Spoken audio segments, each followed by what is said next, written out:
Três, dois, gravando. Ah, eu que começo, né? Eu esqueci, mas tudo bem, vamos lá. É que eu não... Mas tá gravando já, foda-se, a gente edita lá. Fala galera, sejam bem-vindos a mais um Coffee Beat. Meu nome é Kevin Jesus. Milton Câmara, e aí galera, beleza? Ó, siga a gente aí, se inscreve no canal. Estamos começando aqui mais um episódio. E hoje, Milton, nós temos mais dois convidados especiais. Hugo Cosme, Fernanda Félix. Show de Palminha, bola. gente. Olha o ânimo, cara. Bom dia, Caramba, pessoal. viu? Bom dia. E aí galera, beleza? Ou vocês quiserem chamar eles de caminhão de lixo, caçamba de lixo. Hoje o podcast, provavelmente a gente vai soltar algumas pérolas aqui com esses convidados. Boa! E aí, E aí, bora lá? vamos se Galera, apresentar aí? não se esquece, tá? Se inscreve aí no canal, siga a gente nas redes sociais. As redes sociais da Fernanda e do Hugo também tá aqui embaixo, tá bom? Bom, vamos lá. Primeiro, sejam bem-vindos. Eu vi que vocês estão muito animados, né? Que foram dormir 2 horas da manhã ontem. É isso né? aí. Vocês estão super felizes, super nervosos de estar aqui, né? Bom, a gente queria já começar conhecendo um pouquinho da história de cada um aí, né? Então, Dick Wink. O Dick Wink, eu chamo Dick Wink aqui, tá, gente? Em algum momento do podcast, vários momentos do podcast aqui. Vai escapar isso aí? Vai escapar não, já escapou. Assim, né? Aí eu chamo ele de Dick Wink, ele me chama de Dick Wink. Isso, de novo, é uma piada interna, que é difícil de explicar, é complicado de explicar, né? Acho que a gente não pode falar aqui no podcast por motivo dessa Assunto piada. delicado. Assunto delicado. Mas vamos lá, Dick, conta um pouquinho de você aí, cara. De onde você veio, qual que é a sua profissão, o que você faz. Show. Então, cara, meu nome é Hugo, pessoal. Prazer aí. Eu trabalho atualmente sou um DevOps, né? Eu comecei na área de infraestrutura. Uma dúvida, eu tenho que olhar para algum lugar, falar alguma coisa? Tem essa câmera aqui, ó. Vou começar de novo. Então, eu trabalhei a vida toda com infraestrutura, né? Comecei na área na rede, na parte de on-premises, então crimpagem de cabo, configuração de PBX, instalei URA, fiz muita coisa e disso eu fui migrando para a área de cloud. Já trabalhei com diversas clouds também, essas clouds públicas aí, Azure, AWS, DigitalOcean, Google Cloud, onde o produto está, a gente se adapta para poder atender ali as demandas do cliente. Trabalhei também como SRE durante bastante tempo. Atualmente trabalho numa consultoria atendendo um cliente do mercado financeiro. Aí. Boa. Um breve Então resumo. você é de Minas Gerais. Sim, eu sou natural de Natal, Rio Grande do Norte. Morei Natal, é verdade, Natal, né? sou Então, potiguar. nordestino, Exato. que foi afiliado em Minas Gerais. Isso. Morei muito tempo. Eu sou quase mineiro, cara. Eu gosto bastante da Sotaque, culinária. sou quase mineiro. Quase Mineiro. mineiro. Pãozinho de queijo, cafezinho. E é isso aí, bicho. Show de bola. E você trabalha na área de tecnologia já há quanto tempo já? Cara, vai ter aí mais de uns 15 anos. Ah, Desde legal. os primórdios ali, da época que nem tinha internet ainda, já tinha começado já isso aí. Mas como que foi essa migração assim pra cloud? Porque normalmente, né, a galera você falou que começou crimpando o cabo e etc. Como que foi essa transição assim para cloud? Porque não é algo tão simples, né? Sim. Eu vejo que hoje ir para cloud não é uma coisa assim tão até para quem é desenvolvedor, né? Você tem que ter um certo estudo, tal. Você foi ali no dia a dia mesmo aprendendo, ou foi estudando? Você já pensava já em chegar nesse objetivo? Sim. Cara, eu comecei primeiro, né? Comecei no startup, então foi ali que eu tive a oportunidade de migrar. Eu atendia clientes que a gente tinha ali na época. E foi surgindo demanda, e por ser um startup, os caras vivem muito de crédito de clouds. Então, poxa, traz seu produto para cá e recebe X crédito durante um ano, e vai evoluindo seu produto, cria seu negócio aqui. E foi essa oportunidade que eu tive, né?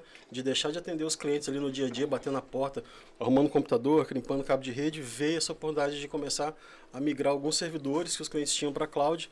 E aí eu fui entender como isso funcionava e a partir daí foi esse caminho que eu trilhei. Tipo assim, perguntaram pra você, falou, ó, você consegue fazer? E aí você fala. Foi bem assim, cara. Foi bem Você assim. sabe fazer? Você consegue fazer? A Não gente, sei, vou dar uma olhada. A gente ganhou um crédito na AWS, foi assim que começou. Ó, a gente tem um crédito na AWS aqui, a gente precisa migrar um servidor de um cliente para lá que o cara quer trazer isso para a gente tomar conta. Então esse foi o primeiro serviço. Legal. Que a gente migrou, foi um Zabbix, inclusive. Olha só. Cara, eu também foi o que eu te falei hoje, né? Eu sou desenvolvedor, sempre trabalhei com desenvolvimento, né? Passei aí por diversas linguagens e minha carreira assim, cloud, DevOps, foi mais no dia a dia mesmo. Então, assim, eu tinha feito um sistema, uma plataforma para uma empresa e ali eu era responsável por fazer toda aquela engrenagem funcionar. Então eu comecei a entender como que funcionava a dinâmica de deploy de uma aplicação, onde que ela era executada e tudo mais e tal. E aí eu comecei a entender e aí eu fui aprendendo ali mesmo no dia a dia, saca? Tipo, não é... A minha área não é infra, mas pelo fato de eu ter que manter aquela plataforma toda, eu comecei a entender toda a dinâmica ali, né? Como que fazia para poder publicar, onde que aquilo era executado, porque até então, quando a gente está desenvolvendo, a gente só sabe ali desenvolver o código. Agora, como que ele funciona, onde que ele vai rodar, ninguém nem faz ideia, né? Então, a gente eu acabei aprendendo assim no dia a dia, entendeu? E aí, assim, hoje eu conheço, assim, por exemplo, a parte de cloud eu conheço, mas quando é aquela parte de infra, assim, tipo, mais... IP, sub-rede, essas coisas aí eu já não manjo, entendeu? Então já, tipo, porque eu não comecei nessa área, não é minha engraçado, área. né, que você começou nesse ponto, né? Sim, nesse cara. nível de detalhe de mexer O na meu infra, primeiro né? trabalho, assim, que me deu a oportunidade de trabalhar com a tecnologia, eu trabalhava numa papelaria. Eu fazia restauração de foto antiga, impressão de papel arroz para colocar em bolo, cartão de visita. Era CorelDRAW e Photoshop. E aí, essa papelaria tinha contrato com uma empresa chamada Zix Informática. Os caras acho que nem existem mais, lá em Patrocínio. E aí esses caras já sabiam que eu tinha um feeling ali para tecnologia e tal, quando tinha problema, nos terminais ali com só o disquetão Windows 98 para botar o sistema. Eles falavam, ô Hugo, porra, vai lá, faz tal coisa, tira o disquete, põe, formata, instala isso aqui, dá esse comando. E eu fui ganhando essa experiência com os caras. E isso, eu não vou lembrar exatamente o ano aqui, mas tem bastante tempo. E depois a papelaria fechou e eu fui trabalhar nessa empresa. E aí eu comecei com suporte, formatando Windows, removendo vírus. Legal. Mandando um combo... Removendo vírus. Cara, passava muito combo fix. Não sei se vocês lembram disso aí, da época, remover isso aí eu aqueles lembro. vírus, barra pesada que tinha, cara. E... Vírus barra pesada. Sim, cara, tinha uns bagulho louco, né? Vírus barra... Bom, e você, Nandinha? Conta pra gente aí sua trajetória na tecnologia. Você tá nervosa, né? Porque se fosse uma micareta aqui, você não estaria, Não, né? não tô nervosa não. Tô juntando forças depois de ter dormido só 4 horas, né? O download da alma tava acontecendo ainda. Boa. Conta pra gente aí como é que você começou na área, Cara, tecnologia que você trabalha. Caí de paraquedas e não caí de paraquedas, na verdade, né? Eu já tinha uma ligação com a área de TI ali numa época que eu nem sabia direito o que eu tava fazendo. De mexer em Tumblr, Blogger, com Nossa. HTML, CSS, JavaScript, mas assim, não tinha ideia do que eu tava fazendo. E aí eu fui pra uma outra área, né? Eu fui pro marketing, me formei em propaganda e marketing. E aí no meio da faculdade eu já tava meio tipo, cara, isso aqui não é o que eu quero fazer, não tá legal pra mim, não tô gostando. Tive um burnout em 2019. Caraca, e Deus. aí isso foi piorando de tudo. trabalho, de tipo trabalho, assim, pô, não tô me encaixando. faculdade, não me encaixava em nada. Aí eu já fiquei, cara, isso aqui não tá legal. Eu já tava na metade da faculdade, eu falei, bora, vamos terminar isso aqui. E aí no meu último semestre eu já tava entregando o TCC, apareceu um bootcamp pra mim. E aí eu falei, cara, eu vou fazer isso aqui. Era HTML, CSS... Você lembra de onde que era o bootcamp? Foi um bootcamp da... Da DIL. Normalmente quem lança esses bootcamps é a DIL, né? Eu fiz algumas coisas da DIL também, só que eles eram eles eram muito basiquinhos, assim, então, tipo, eu não consegui pegar muito ali, pra mim era meio difícil. Esse que eu fiz era um bootcamp da... Cara, eu não vou lembrar agora qual era, da onde que era esse bootcamp, mas assim, foi uma parada que mudou a minha vida. Ali foi onde eu, de verdade, pela primeira vez, eu consegui sentar, assistir as aulas e falar, tipo, cara, eu entendi e gostei disso aqui de verdade. E era o quê? Você tava aprendendo Eu tava HTML, aprendendo CSS? Cara, a parte de HTML e CSS, eu comecei a assistir e eu falei, tá, isso aqui eu sei. Eu nem sabia que eu sabia isso aqui, mas eu sei. Eu descobri que eu sei um negócio. Mexia com Blogspot lá naquela Mexia época. com isso, cara. Eu não tinha a menor ideia do que eu tava fazendo, mas eu tava ali, né, já dando os primeiros passos pra minha carreira hoje. E aí eu gostei, e aí eu terminei minha faculdade, falei, cara, é isso, vou terminar a faculdade, porque eu já tô aqui entregando TCC.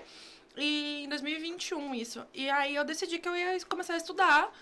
E aí, a partir dali, foi a primeira vez na minha vida que eu sentei a bunda na cadeira e falei, vou estudar alguma coisa. E aí eu estudava 8 horas por dia, todos os dias da semana. Todos os dias da semana.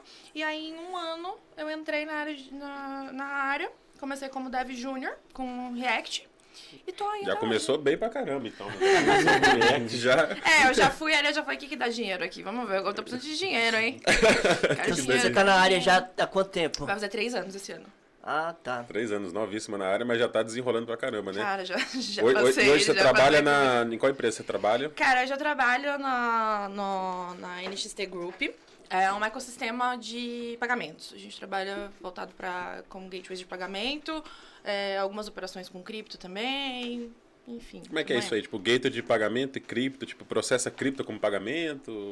A gente trabalha muito com transações internacionais, né? Então, a grande maioria dos nossos clientes são clientes que estão cada um no lado do mundo, eles precisam enviar dinheiro entre eles ali. E a gente consegue fazer essa conexão de uma forma muito mais fácil, simplificada, e eles conseguem usar stablecoins dentro da nossa plataforma para também poder fazer essas transferências. Caraca. Com umas taxas muito menores do que o mercado. Quem que normalmente são esses clientes assim, que fazem isso? Volume. Tipo, é uma indústria específica? Cara, aí é uma coisa que já foge do meu alcance ali. Comigo é código, meu negócio é código. E lá quais são os desafios que você tem na empresa lá? Porque como você tem Cara, 3 anos de experiência, eu imagino que você tem deve chegar algumas pérolas na sua mão lá, né? Cara, já teve um momento que chegou muita pérola, muita coisa, assim. Mas hoje em dia, acho que o nosso maior problema é que a gente tá com um time enxuto, né? A empresa passou por um layoff e ficou pouca gente. Inclusive, existe uma piada, porque assim, quando eu entrei na empresa, o nome era Gênesis. E eu sou a única que ficou desde o começo, e eu sempre falo. Quando eu cheguei aqui, era o Gênesis. Quando eu cheguei aqui, era tudo mato. Era tudo mato. E agora virou mato de novo. A gente botou fogo no mato, estamos agora botando plantinha de novo. Então, assim, acho que hoje o meu maior desafio é esse, assim, é ter que lidar com uma demanda muito grande, a gente tá fazendo uma operação rodar em 3 pessoas. Então, assim, é muito trabalho. Modelo de trabalho startup, né? Se vira com o que tem, com quem está envolvido, né? Tanto que, assim, desde o começo, eu decidi que eu queria ir pro front. Eu falei, cara, back-end não pega pra mim. Eu preciso ver ali na hora o que eu tô fazendo. Eu preciso dessa resposta imediata. Então, assim, se eu trocar a cor de um botão aqui, eu vou estar vendo na hora. Pra mim tem que ser assim. Não funciona esse negócio de eu fazer. Eu também sou front, né? E eu tenho a seguinte filosofia. Falo, olha... O back-end ganha X, o front-end ganha um X parecido ou igual, só que a diferença é que a gente faz botões e modais. E vocês lidam com a merda toda do projeto. Esse BO eu não quero pra mim. Mas aí eu cheguei no ponto da carreira que todo desenvolvedor em algum momento chega que é tipo assim, não tem mão, e aí? Você vai fazer o quê? Você vai largar o BO aí pra explodir ou você vai botar a mão? Eu não sei fazer, eu não mexo. Então, querendo ou não, eu cheguei num momento onde, tipo, mesmo não gostando do back-end, eu tô tendo que... Tá tendo que se Mexer envolver. Você falou esse ponto aí, né, de ter uma resposta muito rápida. Eu também, quando comecei a desenvolver, lá atrás, meados de 2004, então normalmente a gente já fazia o back-end e o front-end, né? Uhum. A galera não tinha essa separação não, mesmo, não tinha. O webmaster, né? Webmaster. A gente Quando eu comecei tudo. também, não tinha essa divisão. Essa divisão acho que veio em 2014, 2015, mais ou menos. É mais nova, né? Então, hoje, assim, quando eu estou desenvolvendo alguma coisa, eu tenho dificuldades para isso, porque normalmente a gente que trabalha com back-end, a gente vai lá, desenvolve a API e espera o pessoal do front para poder...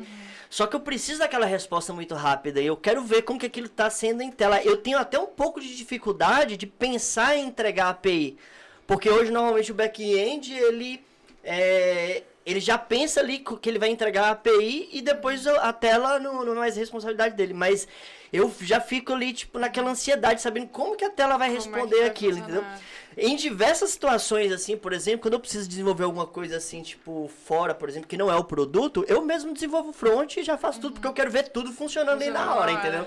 É engraçado, porque essa divisão, eu consigo te entender porque... Eita, bati a mão aqui.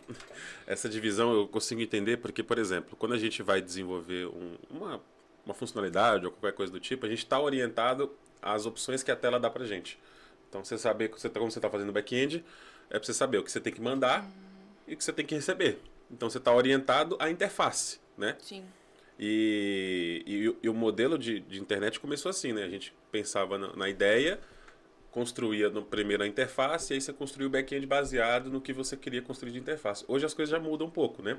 E aí a gente tem essas duas divisões. A gente tem o back-end, que normalmente é um BFF, alguma coisa que é orientado à tela, né?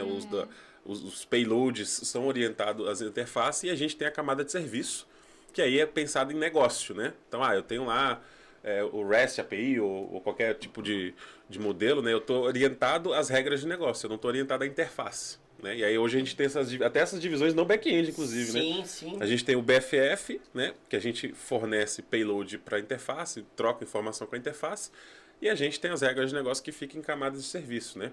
Que aí o pessoal realmente eles não pensam em tela, né? Eles pensam em regras de negócio. Então, tipo, olha, eu tenho esses dados para trafegar, para trabalhar, e eu não tô nem aí que tela que isso vai ficar. Tô nem aí como é que você vai fazer isso aí. Você que se vira com essa Cospe porra um aí. JSON lá e já era. Cospe. Não, manda para é o seguinte, ó, minha API faz isso.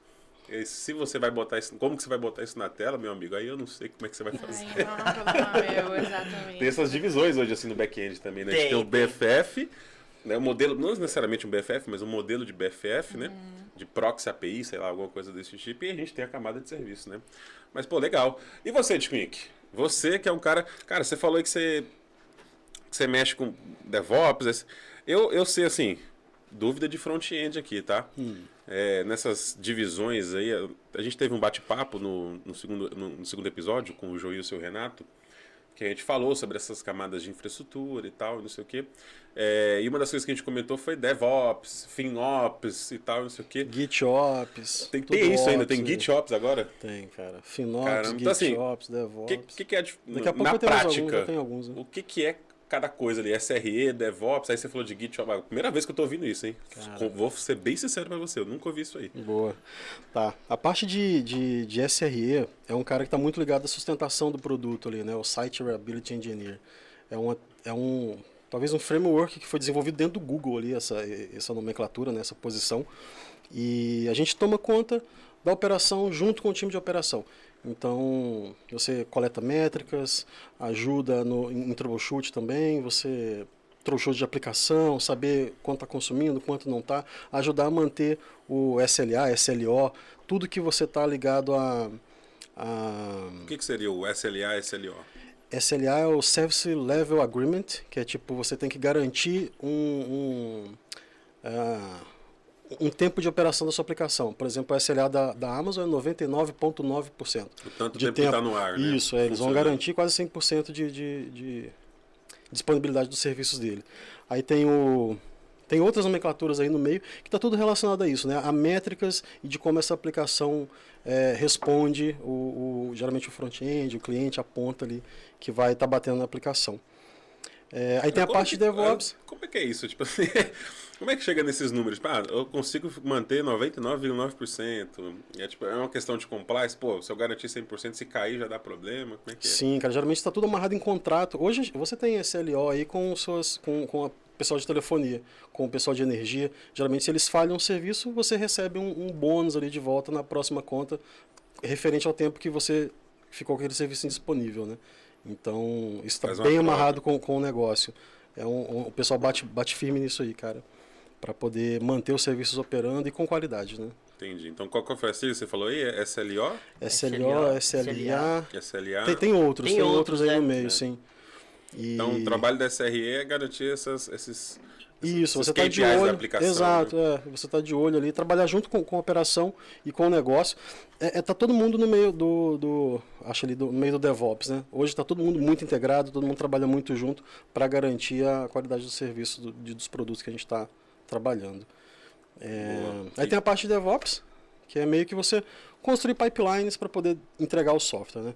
Tá a Fernanda ali desenvolvendo o front, um cara ali fazendo o back, você vai pegar essas duas pontas, vai fazer eles passarem por um pipeline de teste de software, garantia de qualidade, uma série de coisas ali até chegar lá dentro do servidor, nos ambientes de dev, QA, prod, AT, enfim, o que tiver ali que demandar o produto ter. A gente estava comentando, né, Milton, que você falou que acho que DevOps trata-se também de uma cultura, né? Sim, mais uma cultura. Não necessariamente ter um profissional... Seria bom, né? Se tiver alguém para apoiar, né? Mas... É um advocate, né? Você fica ali meio que fomentando a galera, dando autonomia também, cara. Exato. A gente tem que trabalhar muito em conjunto com o time de desenvolvimento para poder fazer com que esses caras possam andar, né, mais sozinhos ali e ajudar a entregar mais rápido o software que está sendo desenvolvido. Até tempo atrás, DevOps, assim, sempre, né, desde que essa disciplina surgiu, sempre sempre foi uma cultura, né? Mas muitas empresas sempre teve ali um profissional específico para DevOps para poder tentar disseminar, né? Sim, a cultura então, DevOps. Exatamente, a cultura, né? Hoje os times, eles precisam ser autônomos para poder fazer todo o ciclo ali funcionar, né? De um software nascer e ir para produção de forma autônoma, não precisa necessariamente, porque senão a gente volta como era lá atrás. Eu lembro que 2008, 2009, quando a gente trabalhava, a gente desenvolvia ali o nosso código, fazia o commit, né? E aí tinha um cara responsável por baixar aquele código, rodar o build daquela aplicação e depois fazer depois publicar. Tinha as janelas ali de deploy, entendeu? Tudo já meio que sincronizado. Então, se um código ali que você fez, por exemplo, quebrou, aí voltava para você. Então, assim, era uma coisa muito engessada, sabe? Tipo, Travada, né? hoje não, com essa cultura as coisas acontecem muito mais rápido. Sim. E essa que é a ideia, entendeu? Tipo, do time ser autônomo e das coisas acontecerem rápidas pro software ter ali o seu deploy. Como que eu posso dizer? Tem um termo que é... Talvez seja o fail fast. Como que é o nome do termo? Entrega contínua. Então, assim, o software ele precisa ter essa dinâmica e o que faz essa dinâmica acontecer é a cultura de DevOps. Montar aquele CI/CD ideal. Exato, né? Continuous Integration e Continuous Deployment. E assim, o DevOps também, ele não é só sobre ferramentas, né? Ferramentas, processos e pessoas. Sim. Então, se os três pilares aí estiverem bem ajustados e rodando de forma fluida, aí as coisas acontecem, né? No caso aí, o deploy contínuo, a integração contínua. Boa. E lá no seu time, Nanda, como é que vocês fazem assim para aplicação? Vocês têm essa esteira de desenvolvimento? Não. Quando estava com um time maior, quando estava com um time menor? Ainda está zipando. Como é que as aplicações no passavam pelas fases? Quando a gente estava com um time maior, a gente até conseguia. A gente tinha toda uma estrutura bem bacana, né? De ter um PO, de ter um tech lead. Então, assim, a gente tinha processos mais estabelecidos. Mas a gente não conseguiu chegar nesse ponto de ter uma pessoa específica para DevOps. Sempre foi um grande sonho, a gente ficava tipo, cara, a gente precisa, hein? Mas como que vocês fazem hoje? Tem que subir a aplicação, tem que mandar para um ambiente para alguém testar. Como é que vocês fazem? Hoje em dia é a gente. Hoje em dia é a gente e a gente. Mas como que vocês sobem no servidor? Tipo, você, sei lá, Nanda, tem que colocar o front lá para testar. Como é que é o processo? Cara, hoje em dia a gente sobe tudo, a gente usa Vercel. Então, a gente sobe tudo para o ambiente da Vercel, que a gente faz para ter um controle ali de qualidade de código, é a parte de teste. Então, todo front é na pipeline da Vercel. Todo front na pipeline da Vercel. E aí, a gente usa um Huskyzinho ali para tentar pegar alguma coisa, algum buildzinho que vai quebrar, e é isso aí. Hoje a gente tá no básico, hoje a gente tá realmente no modo startup. Modo startup pra caramba. E o pessoal de back lá faz como? Pega direto, joga no servidor? Como é que eles fazem? Cara, hoje o time de back também faz assim. Hoje a gente tá, é isso, a gente tá num momento em que a gente tá... a empresa passou por alguns problemas, a gente teve esse layoff. Quem ficou, a gente falou assim, cara, entregar. A gente tá no momento de entregar. Mas dos processos assim, de infra mesmo, eu imagino que vocês têm um ambiente para testar, então. Hoje a gente tem o nosso ambiente de teste. Isso, tipo assim, mas vocês que levam todo o código até produção. A gente que leva tudo. Exatamente. Então, por exemplo, não sei se você tem uma Vercel para dev e uma Vercel para prod, é isso? Isso. A gente tem Aí, os ambientes separadinhos. Cada commit numa brand específica. Cada commit numa brand específica. Aí a gente vai testando ali nos links da brand específica que a Vercel dá pra gente. Depois a gente sobe isso pra develop, faz mais um apanhadão de teste. E aí, passou... Produção, bora. Produção vai embora, é isso Produção aí, e vai embora. E às vezes tem vezes que nem dá pra testar em dev, você Vai. sobe direto pra prod. É isso aí. É normal, Cara, né? Teste em não, produção é foda. esses dias eu tive que fazer uma parada que eu não tinha acesso, eu não tinha nenhuma conta de teste em dev que tivesse a informação que eu precisava.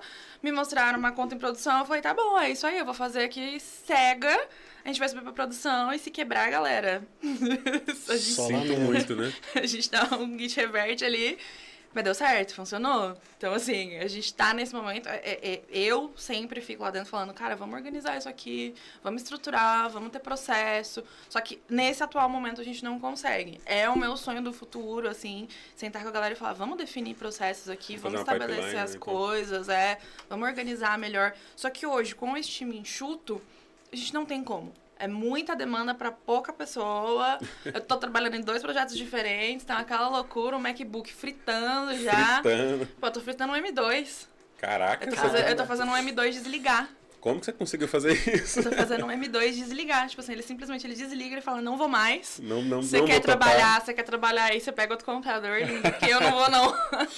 Caraca, velho. E você, Dishkwink? Cara, você falou que passou por algumas empresas aí, né, e tal. Bastante. Eu lembro que a gente trabalhou junto numa startup de health tech, né? E você já era esse cara de SRE, né? Já era SRE que você fazia lá? Sim, lá eu fazia DevOps, Tudo, né? Você fazia tudo lá, fazia né? implantação, fazia de tudo, cara. Lá eu exército lembro- de um homem só, né? Eu lembro que a Equipe. gente tinha um processo similar, né? A gente tinha um processo do GitLab, né? Alguma coisa Sim, assim. cara, lá a gente usava Como é que era a GitLab como estrutura lá, esteiro. mais ou menos? Cara, a gente trabalhava também orientada a feature branch, né? Então, Feature branch. as paradas iam sendo desenvolvidas numa feature específica, testadas ali, a gente tinha bastante... Chega a sua cadeira um pouco mais pra cá. Isso. A gente tinha todos os ambientes lá, cara, isso foi bastante legal. Essa empresa, ela foi uma escola ali pra mim, cara, que foi a convite dela que eu vim pra São Paulo. Se você quiser falar não, pode ficar à vontade, não tem problema não. Vamos evitar certas coisas. E era isso, cara. Aí, quando eu entrei lá, a gente estava no fim de um ciclo com a AWS. Não, mentira, a gente estava no fim de um ciclo com o Google Cloud. Cláudia, eu lembro que A gente estava migrando por conta disso, né? Créditos para você poder sobreviver aqui, testar nossos produtos na nossa cloud durante um ano, por ser uma startup. Depois a gente brigou lá, correu atrás, ganhamos uns créditos da AWS e vamos migrar tudo. A gente tinha Caraca. parte de DNS estava lá dentro, parte de storage, instâncias. A gente não tinha... não é Cloud Functions, né, lá dentro. Não tínhamos nada virado nessa área, né, tipo de usar a cloud como base para tudo ali, para os nossos códigos, produtos, mas tô tentando me lembrar aqui. Caramba, e migrar, como é que é? Porque assim, coisa pra caramba, é servidor, muita coisa, processo, é IP e... Puta, deve demorar uma vida fazer isso. Vamos em fases, cara. Primeiro a gente foi migrando os serviços menores, menos críticos ali. Aí quando esse cara já estava respondendo do outro lado, a gente, vamos levar a parte de fila, mensageria. Inclusive a gente, mais no futuro, né, nessa mesma empresa aí, a gente trouxe uma consultoria, o pessoal da Rede, o nome da Rede? empresa. Da Rede. É uma empresa, eles são partners da AWS, de Microsoft, uma série dessas clouds públicas. E esses caras auxiliaram a gente bastante num processo de modernização da aplicação. E eu acho que você já não estava mais lá nessa época, cara. Não, eu fiquei um ano só lá, não fiquei muito tempo, não. Isso. E esses caras ajudaram a gente, deu bem um roadmap assim, de como a gente tinha que... O que tinha que fazer, os passo a Isso, passo. eles acompanharam a gente no início ali, cortaram o grosso, né, o mato alto ali que tava, e depois a gente seguiu sozinho. Mas um processo de migração eu adoro, cara, eu gosto bastante Eu disso. adoro, meu Deus. Porque... Eu odeio qualquer coisa que tem que migrar pra mim e falar... Tem gente que gosta de sofrer, É, né? mas é porque te Você dá escolhe os seus castigos, É. né? te traz um know-how muito grande, tanto do produto, quanto de processo, quanto Não, de... know-how e uma dor de cabeça, um estresse. um mas monte faz de- parte, pô. Trabalhar dá trabalho, não Mas tem é assim jeito. que cara. aprende, Trabalhar dá é assim trabalho. que aprende, cara. Não, aprende muito, realmente. É. E hoje, inclusive, eu trabalho num projeto de migração, né? Eu trabalho numa consultoria, dessa consultoria eu sou alocado no cliente do mercado financeiro, né? Um banco, E esse banco 1 comprou o banco 2 e hoje eu estou trazendo os pipelines do banco 2 para dentro desse banco 1. Hoje o seu trabalho então é fazer migração. Fazer migração, Hoje eu migro pipelines, cara. E tem coisas que estão no Jenkins, tem coisas que estão no Bitbucket, a gente está trazendo tudo, coisas no Azure DevOps, que são vários times ali, né? Java, .NET, tem algumas coisas em Python e a gente está trazendo isso tudo para dentro do GitLab. De novo, querido GitLab, cara, eu adoro essa raposinha. E essa decisão do GitLab veio de cima? Foi vocês que decidiram ali? E vai ficar uma pipeline só, vai ficar unificado? Isso foi uma diretiva global, foi o diretor lá dessa instituição que definiu isso há alguns anos atrás e já tem um tempo que essa migração vem acontecendo. E agora lá a gente começou a ver já os pipelines rodando dentro do GitLab, fazendo build, subindo container, destruindo as coisas super rápido ali enquanto tá fazendo build de aplicação. Tudo assim, cara. Coisas super rápido. Porque, sobe um container aqui, faz o teste, segundos depois aquele cara já não existe mais, sobe outro, faz outra coisa, destrói, e joga no servidor. Aí vem outra ferramenta, porque... na parte de DevOps tem o CI, Continuous Integration, e o CD, que é o Continuous Deployment, então lá fica separado. A parte de CI toda dentro do GitLab e o CD é uma outra ferramenta proprietária lá do banco que eles desenvolveram para poder se conectar nos servidores, pegarem os produtos que a gente builda, joga no Artifactory, no registry, e vem essa outra ferramenta, busca ali e deploya nos servidores Windows. Cara, o Windows. Windows. Ó, cuidado aí que o Milton é fã do Windows. Eu tô vendo aí, cada um com a sua vida ruim, né? Mas eu gosto, cara. Tipo, a Microsoft, foi graças a eles que eu comecei a trabalhar com TI.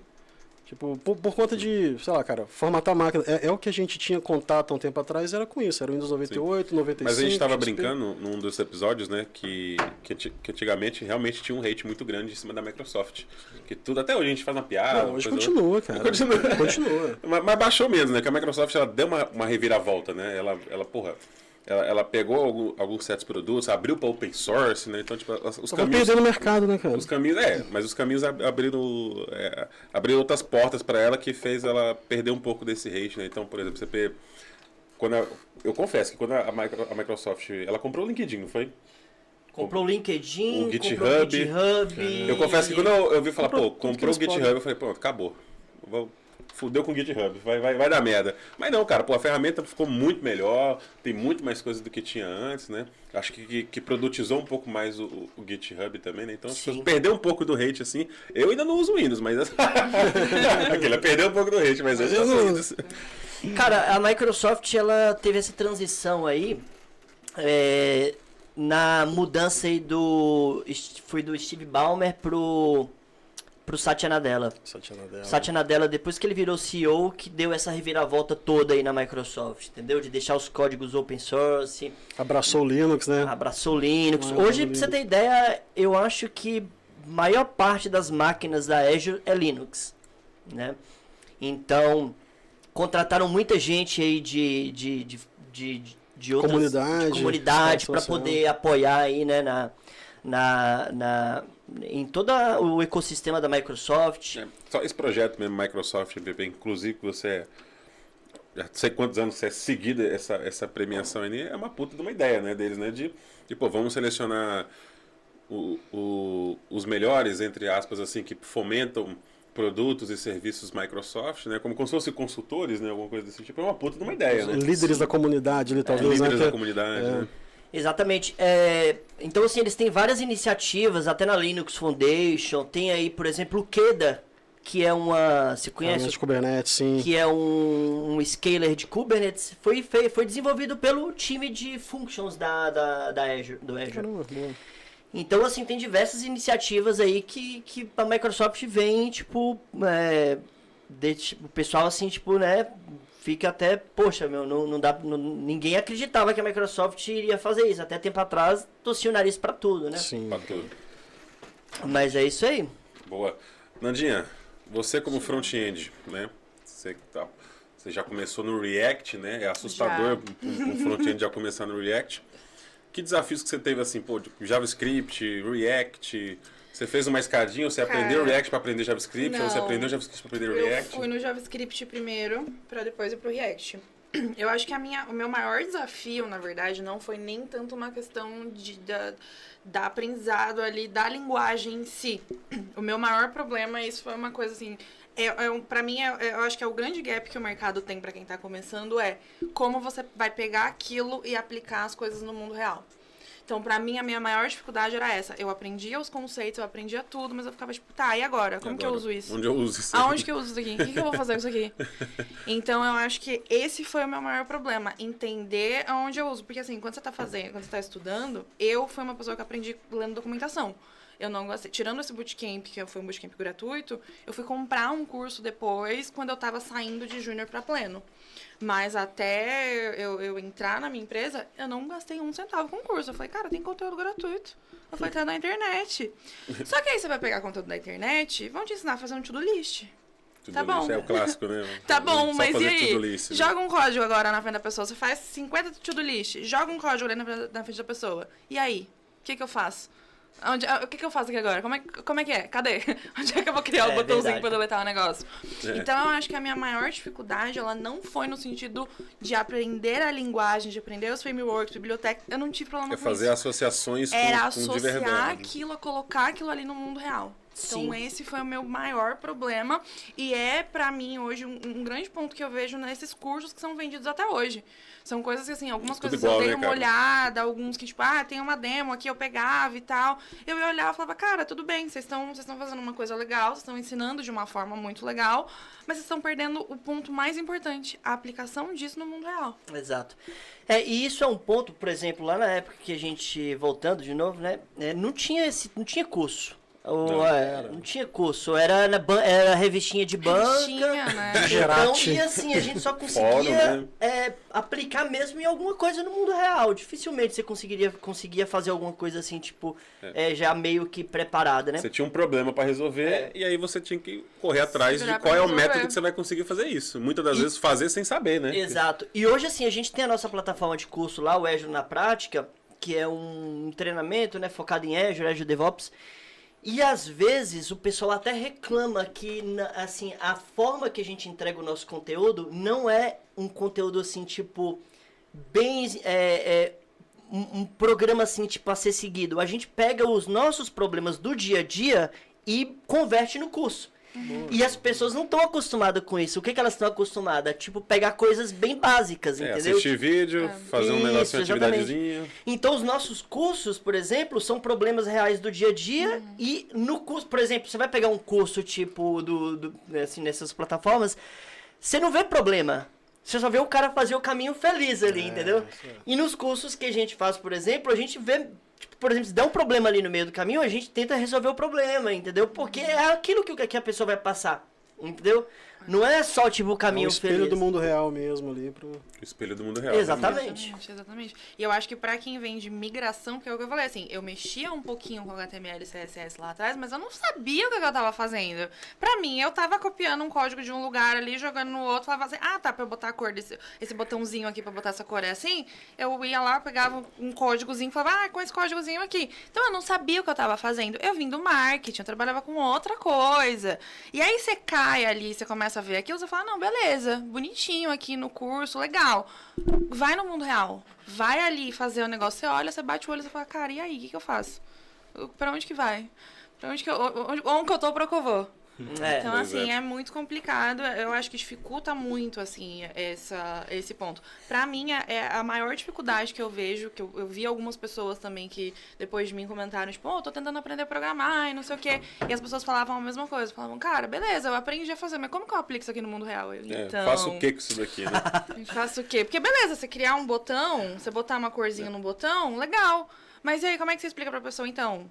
Tem a questão de desativar esse botão aqui se não tiver um campo preenchido. Às vezes um checkbox ali que tem que marcar. E aí, sei lá, às vezes esse botão você vai clicar e ele vai abrir uma outra coisa. Ninguém te ensina essas coisas. Ninguém você ensina, vai exatamente. aprendendo. Ninguém te ensina os perrengues que você vai passar. Aquele ponto e vírgula que vai ficar faltando, você vai ficar 3h30 tentando 3 descobrir o horas, que aconteceu. E assim, às vezes também falta, né? Tipo assim, tô com um problema, o que eu faço agora com esse problema? Às vezes saber pesquisar, ensinar como que você Cara. busca a solução, quais são os meios que você pode fazer, né? As palavras-chave que você joga no Google, né? Tem tudo isso que você vai descobrindo na testada, né?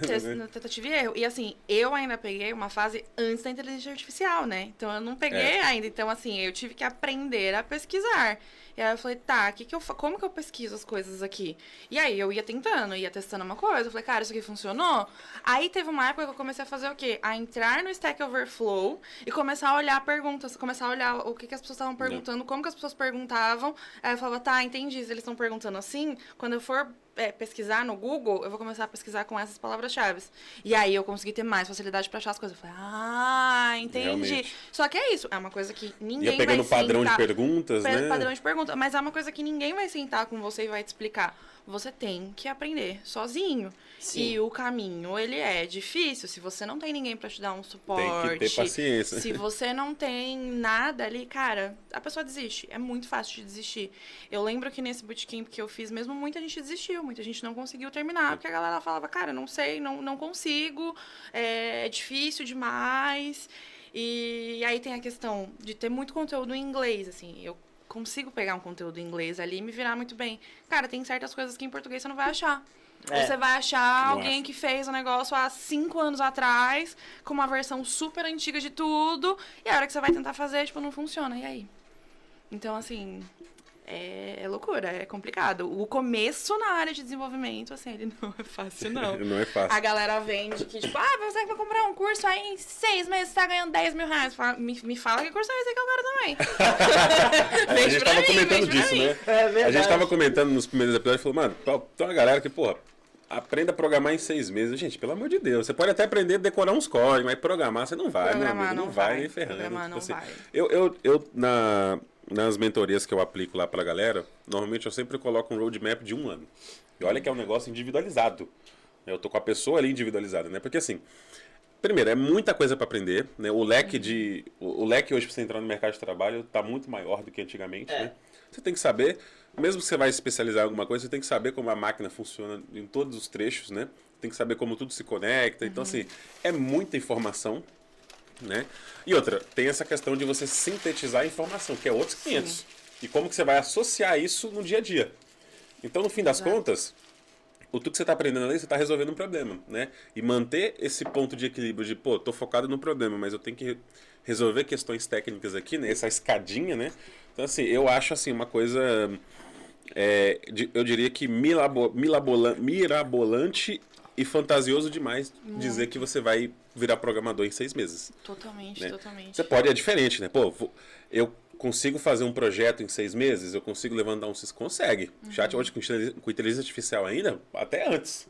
Você consegue. Agora, dizer que, pô, você tem práticas de engenharia de software, né? Que você consegue, pô, pegar um problema e sair com ele do outro lado, é muito, muito fantasioso. Tem algumas pessoas fora da curva, né? A gente tem pessoas que realmente, assim, tem um cognitivo mais facilitado, digamos assim, né? Já vem de um histórico de aprendizagem acelerada, né? Já vem de um histórico de estudos que consegue realmente, mas não é regra, né? Não é regra. Não é regra. E é esse que pra mim é o ponto. É muita gente falar como se fosse a coisa mais fácil do mundo. E, cara, não é. Tem que ter dedicação. É o que eu falei, assim, eu nunca na vida fui uma pessoa de sentar e estudar. Eu tenho muita facilidade em aprender as coisas. Então, assim, eu vi uma aula de alguma coisa aqui, beleza, tranquilo pra mim. Só que quando eu comecei a estudar programação, não era assim. Eu assistia uma aula e eu ficava tipo, tá, mas não entendi nada. Não entendi nada disso aqui. Eu ia ver a aula de novo. Aí eu falava, tá, não, beleza. Deixa eu sentar aqui e praticar. Então, assim, foi a primeira vez que eu realmente, assim, eu via uma videoaula, 1 ou 2 videoaulas de manhã, e o restante do dia inteiro era praticando, era quebrando a cabeça, e as pessoas vinham, deixa eu te ajudar. Não quero ajuda, me deixa aqui. Me deixa. Ficava não ali. Sufoque o artista. Não sufoque o artista, e era isso. Era um lugar que tinha que botar uma chave, abrir um colchete, não sei o quê. Umas coisas muito pequenas, mas eu falava, cara, não, eu vou quebrar minha cabeça aqui, eu vou ficar, eu vou tentar. E fui assim, fazendo, tentando, até acertava uma coisa. Mas é um processo, assim. Eu fui conseguir o meu trabalho depois de 1 ano. E eu lembro até hoje do dia que eu sentei, assim... Eu tive acesso ao projeto um tempinho antes. Então, meu chefe me deu acesso 1 semana antes de começar. Ele falou, vai dando uma estudada, vai olhando. Só que é isso, uma coisa é você pegar um código, olhar. Eu vou olhar ali, eu vou entender. Agora, o primeiro dia que eu sentei na minha mesa, assim, ele virou pra mim e falou, faz isso daqui. Eu olhei e falei, oi? E acho que uma das coisas também de questão, a gente tá falando de educação aqui, de treinamento, né? Que muitas das vezes os cursos, eles sempre partem do zero as coisas, né? E quando você chega no mercado de trabalho, as coisas nem sempre não. 99% as coisas não estão do zero, começando do zero. As coisas já estão prontas, funcionando e já estão legadas, inclusive. Exatamente. E ninguém te explica o fato de que você vai ter que lidar também com um código de 38 pessoas diferentes. 38 então, você diferentes. Aprendeu a codar de um jeito, você aprendeu a declarar variável de um jeito, não significa que seu coleguinha também vai declarar variável bonitinho igual você. Não vai. Às vezes você vai entrar lá, vai ter um negócio... Alguma coisa aqui, um negócio em português, e você declara em inglês. Cara, não, é muito difícil. Quando você bate o olho num código assim a primeira vez, você fala, tá bom. E tem outra questão também de você se deparar com o processo de desenvolvimento de software, né? Você tem refinamento de produto, da feature, né? Você tem refinamento da feature, você tem que passar para o designer, e aí quando você tem uma esteira completa, né? E aí isso vai para QA, então até chegar na sua mão, vai passando por... Você tem que participar desses pontos. Não é só chegar a ouvir, beleza, me dá minha tarefa aí, que você não vai desenrolar, meu amigo. Você vai travar na hora de entregar isso daí, né? Sim. Bom, a gente falando de educação, de estudo aqui, eu queria perguntar pro Dick Wink, e você, cara? Na hora que você vai estudar, qual foi você sempre foi um cara estudioso? Quais são suas fontes? Você é um cara mais de videoaula? Você é um cara mais de... Porque tem isso também, né? Eu, por exemplo, eu sou um cara que eu prefiro assistir um vídeo, primeiramente ter um contato com o vídeo, do que depois eu me reviro bem em documentação e tal, mas eu primeiro preciso ver a parada funcionando. Eu preciso, normalmente um vídeo, não precisa ser uma aula exatamente, mas, por exemplo, uma palestra, uma coisa, eu tenho esse método de estudo, eu preciso ver alguma coisa primeiro, alguém fazendo, e aí depois eu vou atrás, né? Seus estudos aí, né, que você já veio de infraestrutura, passou para DevOps, quais são suas fontes? Você estudou para onde você estudou, o que você estudou? Cara, é bem esse caminho mesmo também. Eu gosto de ver a prática, né? Um cara ali que sabe o que está te ensinando sobre a ferramenta, e a partir daquele momento você se baseia em documentação. Eu estava até brincando com vocês mais cedo, falando que é o YAML Engineer, né? Então você, cara, lê sobre uma ferramenta, vê um vídeo sobre aquilo, e entende como aquilo funciona e faz testes, cara. A gente trabalhar com tecnologia facilita muito esse lance do fail fast. Você pode testar, dá um Ctrl Z, cara, começa de novo, deleta isso, cria outra vez, não deu certo, faz de novo, até você entender o macete, capturar ali todo o arcabouço que você precisa ter para poder dominar aquela ferramenta, ou minimamente entregar o que você se propôs a entregar, né? Mas é isso, eu acho que um caminho ideal que funciona para mim como você disse, assistir uma aula prática. Ver alguma coisa, alguém fazendo, isso, né? Ver uma aula, e às vezes isso é difícil, cara, porque às vezes é muito ferramenta nova, né? Ferramentas novas, você vai achar um indiano, cara. Eu adoro esse cara. Você vai achar um indiano. Chegar lá no YouTube. Sempre. Hi guys. Sempre uma criança de 14 anos. Tecnologia. Você vai achar um cara, um indiano que vai tirar aquilo da sua frente ali, tirar a dificuldade, abrir a cortina, e a partir dali o mundo se abre e as coisas começam a acontecer. Mas é um excelente caminho para mim, cara. O que você estudou, por exemplo, a parte de DevOps e tal, você tem fontes assim, ou você foi de documentação? Como é que você chegou a comprar curso? Cara, eu adoro os caras da Linux Tips, não sei se vocês conhecem. Conheço, Jefferson. Jefferson, mano. Que isso? Esse cara foi... É engraçado demais.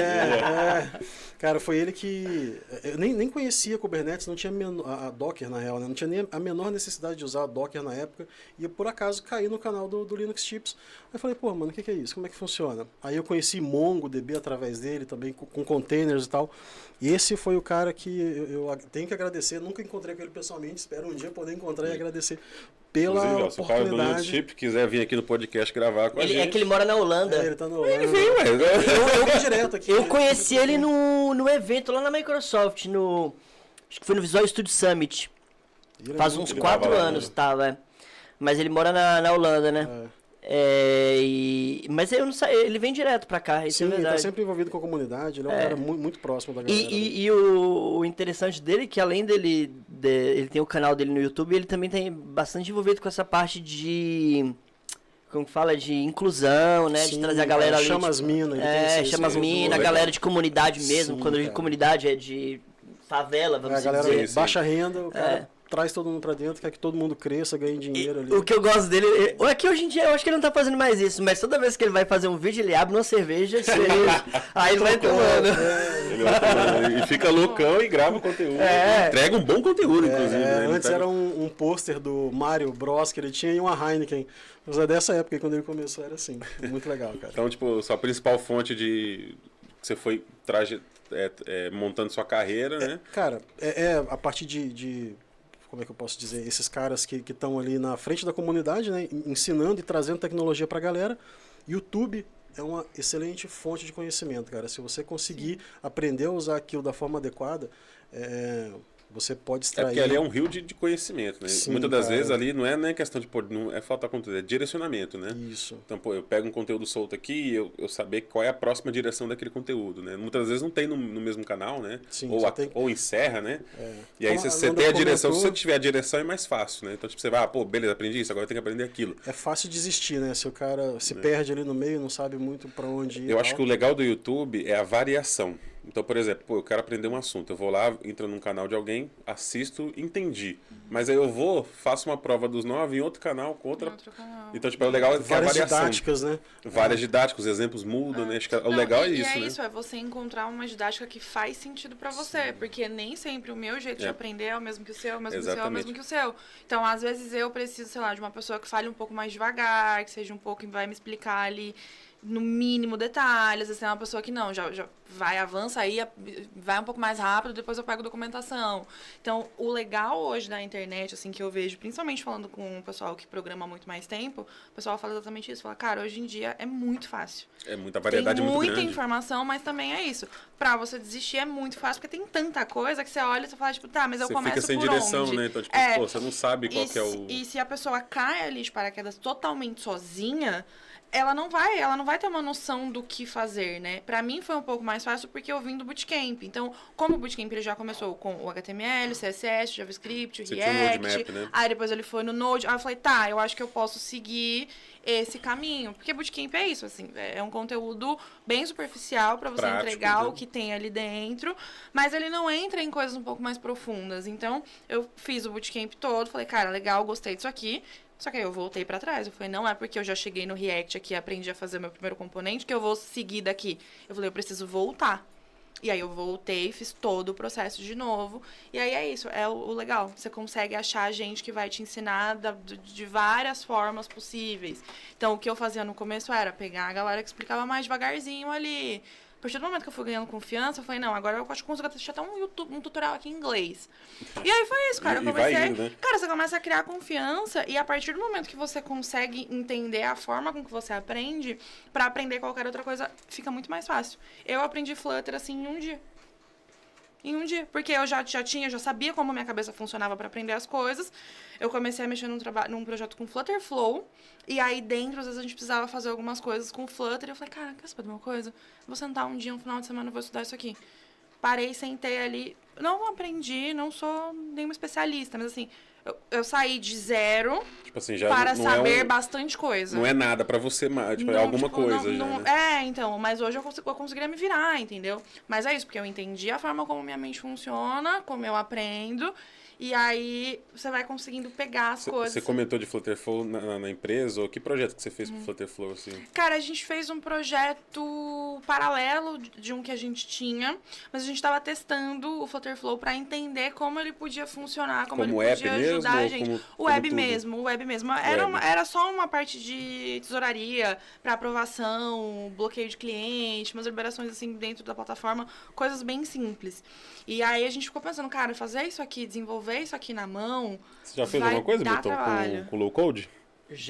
Eu uso bastante low Você code. conhece o Flutterflow, cara? Não, cara, não é uma conheço. puta, você que não gosta de front-end, cara, é uma baita de uma ferramenta.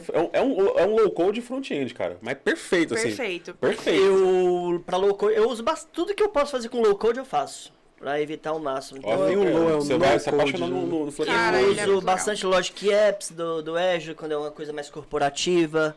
Uso também o Node-RED. Nossa, o Node-RED é muito... Inclusive, o Node-RED é engraçado porque hoje tá fomentado, né? Tá muito hypado o N8N, né? Também o N8N. Só que, mano, o N8N, ele é uma versão, ele tem a versão paga e tal, não sei o quê. Só que, cara, você pega o Node-RED, por exemplo, que é a mesma coisa e é open source. Ele faz a mesma Mas coisa. o N80 também é, pô. Não, mas também ele pode tem jogar. uma... Ele tem a versão cloud também que é paga. Normalmente a galera que tá Agora que veio o boom da inteligência artificial, a galera tá conectando IA em automação. Sim, os agentes. Só que eles ali, começaram né? a entender sobre automação agora. E aí tá um boom assim, fudido de N8N. Então a galera que tá aprendendo N8N através de cursos, que nunca teve contato assim diretamente aprofundado com tecnologia, eles estão usando o serviço em nuvem da N8N, né? E aí, tipo assim, nossa, aquela coisa. E tipo assim, a gente que tá mais velho, a gente olha de longe e fala, mano, isso aqui já existe há muito tempo e tem muita ferramenta melhor ainda. Voltando ainda no lance do YouTube, extremamente curioso como eu te conheci, né, cara? Ah, cara, tem. Olha a história. Eu trabalhava nessa startup na Health Tech e, de novo, como DevOps, infraestrutura, implantação, só que, cara, era uma época que era muito difícil a gente encontrar desenvolvedor, né? E todos os caras que entravam passavam pouco tempo e iam embora e tal. Eu falei, preciso aprender JavaScript. Lá tô eu no YouTube procurando, achei um cara, porra, esse cara aqui eu não captei a mensagem dele. Aí encontrei outro, papapá, também não foi legal. Aí, por acaso, aleatoriedade do destino, encontrei o canal de um cara chamado Kevin Jesus. Comentou, né? Você vai assistindo até uma hora que você se identifica com a didática, né? Mano, Kevin Jesus, aí eu vi um vídeo, não vou lembrar agora exatamente o que você me ensinou ali, mas falei, cara, eu captei a mensagem desse cidadão aqui. Montei a playlist dele e assisti aquilo, cara. Fiquei assistindo. Aí, beleza. E ficava depois do horário, sentadinho no meu computador lá no escritório, assistindo a playlist do Kevin. Aí passaram-se talvez uns 3 meses. Eu cheguei lá pra fazer meu cafezinho, né? Que eu chegava, ligava a maquininha de café, fazia as paradas. Chegava cedo, tipo... E esse cara me apareceu lá. Eu falei assim, porra, mano, você parece o Kevin Jesus, Foi, cara. no primeiro dia eu fui contratado pela startup. Ele falou, você pode começar quando? Eu falei, posso começar amanhã, se vocês quiserem. Então, acho que uma sexta-feira. Não, era um domingo já. Aí fui segunda-feira, né? Era em Moema, né? A startup ficava em Moema, ali era a Rua dos Índios ou do Passarinho? Não lembro. Não, era do lado dos Índios, Maracatins. né? É dos Índios, então. Isso. E aí eu cheguei nessa startup, cheguei cedo, né? Tal, só que não tinha ninguém ainda, acho que tinha só o Hugo lá. Aí eu falei, oi, tudo bem e tal, sou o novo front aqui, não sei o quê. Aí, cara, ele ficava olhando muito. Eu fazendo meu café lá na cafeteira, assim, ali. Não, falei, eu aqui, ó, trabalhando. A xícara que você botou no café aqui. Eu daqui trabalhando, só a visão periférica, né? Falei, mano, por que esse cara tá me olhando toda hora, né? Só falta, né? O cara Já vai... chegou a fazer um sucesso na empresa, que isso? Não, ele ficava olhando. E eu aqui, né? Já fazendo minhas coisas e tal. Aí, acho que a gente foi almoçar, né? Uma hora você comentou, né? Foi na hora do café mesmo, bem de manhã. Eu falei, mano, você parece o Kevin Jesus, o cara do YouTube aí e tal. Aí ele falou assim, eu tenho até o mesmo sobrenome. E a ficha ainda não tinha caído. Eu deixei quieto, né? Beleza, tá bom. Na hora, aí passaram-se alguns dias, e aí que eu fui saber que era o Kevin Jesus. Eu falei, mano, porra, obrigado pelos seus vídeos e tal. Você não se tocou na hora, né? Toquei, que Ele era falou, piada mano, você dele parece comigo. o Kevin Jesus lá, que grava o vídeo de JavaScript no YouTube e tal, não sei o quê. Eu falei, mano, eu tenho um sobrenome igualzinho também. Ele, caramba, realmente, você é Jesus também? Eu falei, sou Jesus também. Eu falei, tá, e tal. E deixei ele. Eu falei, nossa, ele não percebeu, né? Tá bom, né? Aí depois ele veio falar... que loucura, né? Tudo é loucura, né? Engraçado. Mas você falou que era vídeo de quê, na verdade? JavaScript. Eu tenho um canal lá... tá. Eu te falei, eu tenho um canal lá que tá parado lá. Eu gravei um curso de JavaScript vanilha mesmo, do zero e tal. Ali.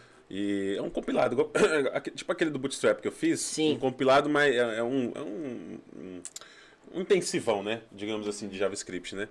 E aí, cara, aqueles vídeos bombou, cara. Porque na época eu gravei... Foi logo depois da certificação Bootstrap. E aí eu falei, puta, eu não vou ficar só falando de Bootstrap, cara. Eu sei fazer um monte de coisa. Aí eu falei, vou lançar um curso de JavaScript. Fui, gravei lá. Gravei acho que em 3 dias, cara, aquele curso inteiro. Gravei ele e fui postando. Postava 2 vídeos por dia, 3 às vezes. E larguei lá. Cara, e o negócio foi, assim, sozinho. Foi crescendo, chegando gente, o pessoal comentando, interagindo e tirando dúvida, né?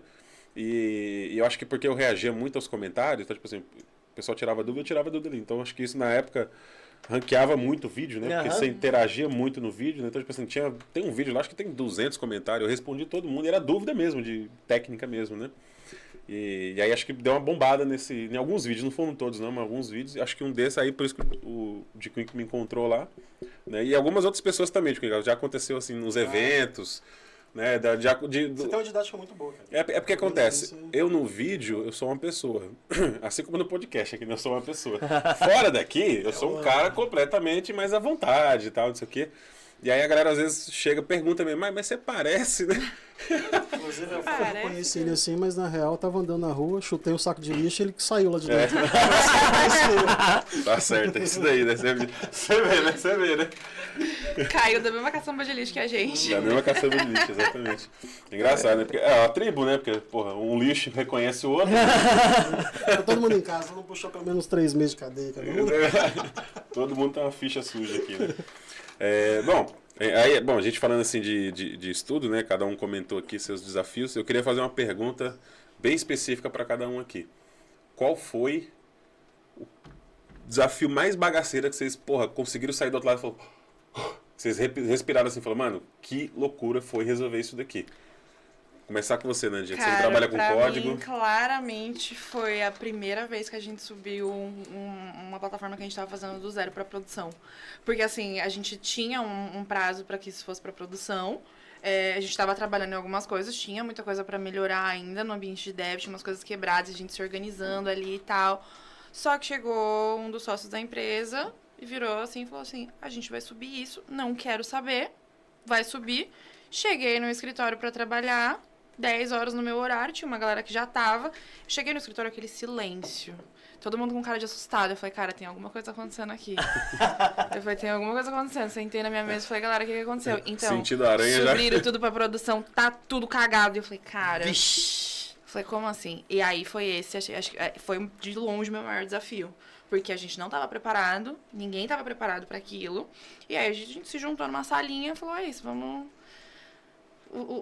Os membros da guerra aqui agora, a gente se juntou ali e passamos o dia inteiro tentando resolver coisa quebrada, e cliente ligando, Então, tipo, e cliente não foi uma feature, foi o momento. Não, foi o momento que a gente subiu. Tudo deu errado. Mas isso é bom pra gente sentir na pele e também saber como lidar com isso, né? Porque assim,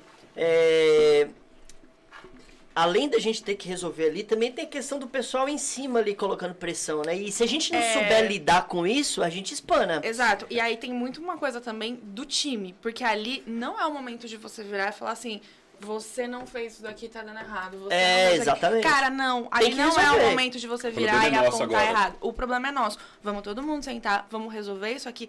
Quer brigar porque isso aqui tava errado, porque isso aqui tava errado? Depois. Quando o negócio começou a chegar em mim, porque começou os problemas de back, primeiro a gente resolver, começaram as coisas de front, começaram a me questionar, por que não foi feito, por que não foi feito? Eu falei, cara, não fala comigo, deixa eu resolver isso aqui, depois a gente conversa. Anota no papel, depois a gente fala sobre esse tópico aqui. Eu não vou debater nada agora. Não é o momento de achar culpado. E eu penso muito assim, eu acho que time é um time. O nome já diz tudo. Time. Tem que estar todo mundo junto. Então, isso é uma coisa que eu gostava, por exemplo, que eu tinha com o meu time de back-end. Eu pegava todo mundo aqui comigo e falava, cara, vamos desenvolver isso aqui junto? Que a gente pode fazer? Eu preciso disso daqui, ó. Como é que você pode me mandar? Essa sua API vai me retornar como? Cara, eu preciso desse dado aqui. Vamos fazer junto? Vamos fazer esse processo aqui, os dois juntos? Porque assim, o seu trabalho depende do meu trabalho depende do seu. Se você não entregar e eu não entregar, a gente não recebe salário. Então, assim, ou a gente se ajuda, ou vai ficar todo mundo na merda. Então, eu acho que isso é uma coisa... acho que também é um grande desafio dentro da área de tecnologia. As pessoas entenderem que tá todo mundo no mesmo barquinho. E entender também que quem tá te dando a pressão também tá sofrendo pressão. Também entendeu? tá sofrendo pressão. Então, tipo, a pressão sempre é uma escadinha, né? Então, tipo, pô, se no seu caso aí, que é um modelo de empresa que tem rodada de investimento, essas coisas e tal, então o investidor está pressionando o dono da empresa, o dono da empresa está pressionando o corpo executivo está pressionando o gerencial vai pressionar a operação. Exatamente. Então tudo vira uma cascata. E se a gente não tem esse sentimento coletivo, né? E aí, claro que isso envolve também as lideranças e todo mundo, né? Não é só, só os devs, ninguém solta a mão de ninguém, vamos se foder junto. Não é isso também. Né? Se a liderança também não tem esse né? Não traz essa transparência de, pô, gente, ó, estamos fodidos, o que a gente consegue? Você falou, o que a gente consegue fazer? Vamos lavar a roupa depois, né? Então isso é muito legal, inclusive. Isso é um puta de um diferencial ter essas atitudes no time, né? Exatamente. E eu acho que também é uma questão da gente como ser humano também, às vezes não levar as coisas pro pessoal, porque às vezes tem isso, você tá sendo cobrado, e tem gente às vezes que vai entender que, tipo assim, eu não estou entregando meu trabalho. Não, não é que você não tá entregando o seu trabalho. Tem muito mais coisa acontecendo, essa cobrança tá vindo lá de cima, ninguém tá cobrando o seu trabalho especificamente. Tá verdade. cobrando o trabalho do time. Então, às vezes, quando você tá num ambiente assim, onde você tá sob pressão, as pessoas tendem a pegar, às vezes, alguma crítica, alguma coisa ali e levar pro pessoal. E, cara, não é assim. É pela empresa, é por todo mundo, sabe? Tipo assim, ouviu uma crítica, ouviu uma reclamação, tão te pressionando, beleza, ouve aquilo ali, você vai ficar puto, você vai ficar nervoso, beleza, fica ali na hora. Gole seca e, cara, resolve. 2 horinhas e resolve. Quer reclamar? Reclama, mas resolve. Sim. Eu, no meu trabalho, eu falo, às vezes a galera chega pra mim com umas coisas, eu falo, galera, pelo amor de Deus, isso daqui. Mas tá bom. Mas tá bom, ok, vamos lá. Ô, Kevão, deixa eu ir aqui no banheiro aqui que o energético aqui acelerou. Vai lá. Rapidão. Bom, pegando esse gancho aí, né? Cara, eu sempre tive, talvez, muita sorte de sempre entrar com times muito entrosados, né? E aí tem também essa questão de soft skills, né? Sim. Então é isso. Agora, isso você não vai aprender em curso. Não. Né? Então, raramente alguém vai falar sobre isso, que é você saber qual o seu papel no time e como que você puxa ou você participa dos outros cabides, né? Então, tipo assim, eu sempre dei muita sorte de entrar em times que a galera, pô, é muito fácil ali de se comunicar, né? Claro, né? Tem um BOzinho ou outro, né? Sempre tem uma pedrinha de crack no meio no meio da mochila ali, né? Sempre tem um negocinho que estraga tudo. Mas, no geral, assim, acho que eu dei muita sorte, cara, de cair em times. Acho que isso também traz um pouco, porque isso vira ensinamento, né? Porque se a gente entra num time que foda-se cada um, não sei o quê, e você entra nesse embalo, você passa por uma próxima empresa que seria provavelmente a mesma coisa, você acaba ficando assim o resto da sua carreira. Eu faço o meu, foda-se, eu não tô nem aí pra ninguém, que não sei o que, que não sei o que. Né? Então, acho que quando você começa, acho que você começou bem na sua carreira, que você entrou num time que, pô, todo mundo segurou a mão de todo mundo. Então, isso você vai levar o resto da sua vida. Você não vai mudar. Se você entrar num time ruim, um time podre, vai acabar que, mano, ou você vai estressar muito aquele time, ou aquele time vai ficar muito estressado com você, ou as coisas mudam, ou você vai acabar saindo fora, ou eles vão sair fora, que é o que acontece também, né? Exatamente. Então, tipo, essa questão que a gente tava falando, né, que de você, às vezes isso não aprende em curso, né? De você entender o conceito do trabalho de time, né? Sim. Eu comentei que eu dei muita sorte de entrar em times bons, de pessoas que, pô, vamos resolver junto o problema e tal. Tem um Zé Ruela ou outro ali, né? Sim, Que não, sempre tem. sempre tem, né? Um Zé Ruela, né, Tiquinho? Você sabe o que eu tô falando, né, Tiquinho? Seu melhor amigo ali. Seu melhor amigo, caralho. Sempre tem um arrombadinho ali que, porra. Gosta de um cara aí. Um cara que, inclusive, né, que o Tiquinho que foi padrinho de casamento, o cara gosta muito dele, inclusive, né? Eu me dou bem com as pessoas, cara. Entendeu? Diferente do cenário, assim. Não, ó, vou falar a verdade aqui. Um político ali. Tá? Político. Não é que você se dá bem, Tiquinho, você é muito pacífico, Tiquinho. Essa é a verdade. Pra que ficar em guerra, pô? Os caras, Boa. quando eu conheci o Dick Wink na startup lá, Os caras estavam me comendo. quando ele me. Não, assim, o Dick Wink é o primeiro a chegar e o último a sair. Final de semana, não sei o que, até meia-noite, falei, pô, esse cara aqui deve estar ganhando uma bala, né, pra estar disponível desse jeito, né, essa disponibilidade toda. E aí a gente bebendo lá no bar lá e tal, inclusive muito bêbado, a gente ficou esse dia, inclusive. Eu perguntei, falei, Dick Wink, quanto que você tá tirando? Eu falei o nome da empresa, né, mas tudo bem. Eu falei, quanto você tá tirando, né? X, né? Eu falei, cara, não, tá errado isso daí, cara. Falei, tá errado. Você faz muito pela empresa, a empresa tem que te compensar de alguma forma. Você não tá errado de fazer, né? Eu acho que assim, cada um sabe os leões que você quer abraçar, né? Você escolhe os leões que você quer matar no dia, né? Você quer matar 1, 2, 3 e tal, você escolhe, é uma escolha, né? Alguns são uma escolha e outros não, né? Outros já são Alguns só pulam no nosso pescoço ali, ou você mata ou você morre. Alguns você sai de casa com alguns e outros você adota no meio do caminho ali. Então assim, aí, cara, eu comentei, falei, cara, você tem que... ou você muda a sua postura, ou você tem que exigir uma questão salarial aqui mais coerente com o trabalho que você faz, né? Então, tipo, é bem isso assim, né, gente? Então, essa questão de você ter essa proatividade, né? Isso faz total diferença num time, né? De você saber, igual você falou, pô, vamos resolver? Depois a gente vamos só resolver? Como é que a gente resolve? Mas depois a gente lava pano, rasga pano, enfim, né? A gente faz tudo isso. E eu acho que é muito importante também uma coisa que, assim, às vezes a gente esquece, é que, assim, a gente tá no trabalho pra fazer dinheiro. Todo mundo tá ali com o mesmo objetivo. Sim. Pra fazer mesmo dinheiro. E você tá lidando com outras pessoas. Então, desentendimentos, eles vão existir, eles vão acontecer. Só que, às vezes, é isso. A galera leva tanto pro pessoal ali e aquilo vira um incômodo tão grande. E eu fico tipo, cara, a gente tá aqui pelo mesmo motivo pra fazer dinheiro. Eu não tô aqui pra fazer amizade, desculpa. Eu virar seu amigo é uma consequência. Não significa que eu vou te tratar mal. Mas a nossa primeira relação aqui, ela não é de amizade, ela é profissional. Vamos resolver o profissional. A gente virar amigo é uma consequência. Mas eu não preciso ficar o tempo inteiro te tratando aqui, pisando em ovos pra falar com você, porque a gente tá trabalhando, cara. Às vezes eu vou ter que chegar pra você e falar assim, e aí, Kevin, você não me entregou um negócio, tipo, tem 3 dias. Pô, cadê essa API? Cadê essa tela aí, cara? Você vai chegar, você vai dar uma cobrada na pessoa. Mas é isso, é você entender que faz parte. Faz parte. É o jogo, é o game, né? É o game, cara, entendeu? É o game. E aí é o que eu falei, assim, fica puto por 2 horas ali e passa. Sabe? Eu já ouvi coisa no trabalho que a galera me falou, fiquei puta da vida, botei meu fone aqui, fiquei ali codando bonitinho, passou 2 horas, tirei o fone. E aí, galera, bora almoçar, bora tomar uma cerveja, não sei o quê. Passou, porque passou. A gente tá ali Inteligência com emocional no objetivo. trabalho, né? Tipo, cara, separa as coisas. É muito importante. Quando eu não soube fazer isso, eu tive um burnout com 23 anos. Sim. Eu perdi 18 quilos em 6 meses, puramente porque eu não tinha um mínimo de inteligência emocional no ambiente de trabalho. Exato. Tudo me afetava, tudo eu levava pro pessoal, e aí eu ficava no final de semana remoendo as coisas do trabalho. Você deixa tudo aquilo te moer energia, Cara, moer energia. É uma parada bizarra, assim, num ponto de que o ano de 2019, ele é um borrão na minha cabeça. Eu tenho poucas lembranças, eu não lembro do ano de 2019. Caramba. Porque eu tava tão sobrecarregada que, assim, são flashes. São flashes, algumas fotos que eu vejo e falo, tipo, cara, eu fiz isso aqui, né? Que loucura. Mas era isso, assim, eu deixava o trabalho me consumir de um jeito que, assim, foi um ano da minha vida que eu perdi e eu fico... E outro ponto também, você tá comentando aí, né, de pessoas que estão do nosso lado, que acaba falando de uma forma que a gente leva pro pessoal. E também tem muito fato de, tipo, por exemplo, da gente ouvir coisas de um superior e a gente já acha, o cara não vai comer a cara, que não sei o quê. E eu demorei para poder aprender isso também, porque na outra empresa que eu trabalhava, eu tinha o meu contato direto com o dono da empresa. E às vezes ele falava mais duro, tal, assim.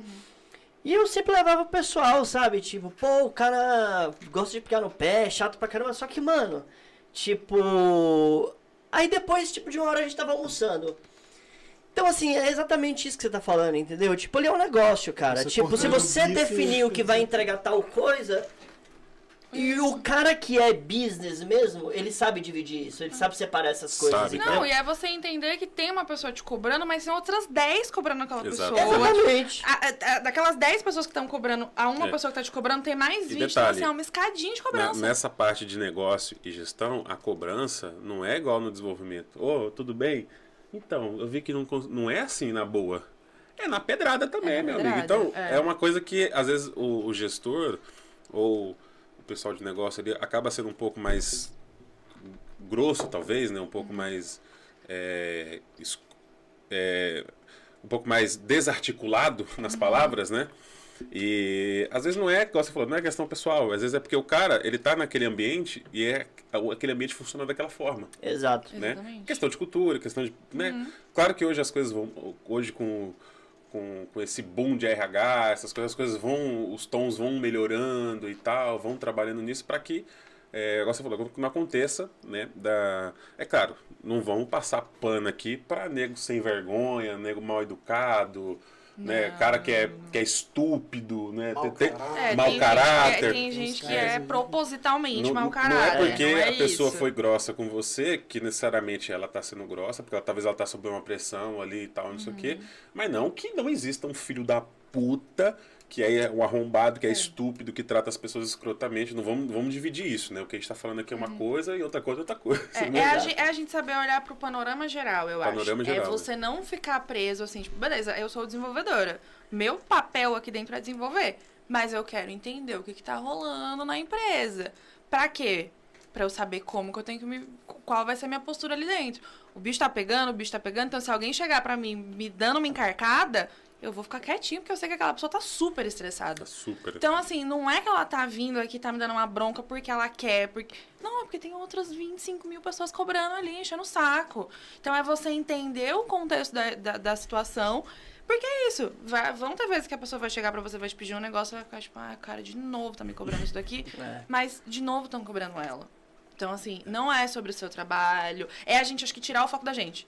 E no final, na ponta...